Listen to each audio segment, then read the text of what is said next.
తెలుగులో తొలి రామాయణం కాకతీయుల పీరియడ్లోనే రాయబడింది. అదే గోన బుద్ధారెడ్డి రాసిన రంగనాథ రామాయణం. గోన బుద్ధారెడ్డిలో బుద్ధ అనే ఉంది, బౌద్ధ మతం ఉందా సార్? ఏమో, జైనం ఉంది. కాకతీయుల పీరియడ్లో జైనం ఉంది, బౌద్ధం అభిమానమేమో. అందువల్ల గోన బుద్ధారెడ్డి బుద్ధాన్ని పెట్టుకున్నాడు. గోన బుద్ధారెడ్డి రంగనాథ రామాయణం తెలుగులో తొలి రామాయణం. అది తమిళ్లో కంబరామాయణం లాగా ఫస్ట్ తెలుగు రామాయణం ఇదే. తర్వాత చాలామంది రామాయణాలు రాశారు తెలుగులో, మనకు తెలిసిందే. ఫస్ట్ తెలుగు రామాయణ గోన బుద్ధారెడ్డి రాసిన రంగనాథ రామాయణం. ఈ గోన బుద్ధారెడ్డి ఎవరని అంటే గోన గన్నారెడ్డి వాళ్ళ ఫాదర్. ఈ గోన బుద్ధారెడ్డి ఎవరంటే గోన గన్నారెడ్డి వాళ్ళ ఫాదర్.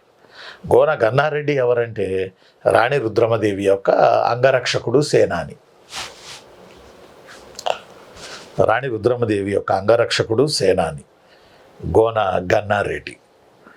గోన గన్నారెడ్డి ఫాదరే గోన బుద్ధారెడ్డి. గోన బుద్ధారెడ్డి రాసిందే రంగనాథ రామాయణం, తెలుగులో తొలి రామాయణం. అలానే తెలుగులో తొలి శతకం సర్వేశ్వర శతకం అంటున్నాను. దాన్ని కొద్దిసేపు మీరు ఆ సర్వేశ్వర శతకాన్ని పక్కన పెడితే ఇదే టైంలో కాకతీయుల పీరియడ్లోనే ఉన్నటువంటి ఈయన ఎవరు, పాల్కురికి సోమనాథుడు రాసిన వృషాధిప శతకం. వృషాధిప వాకు వట్రుసుడి వృషాధిప శతకం తెలుగులో తొలి శతకం.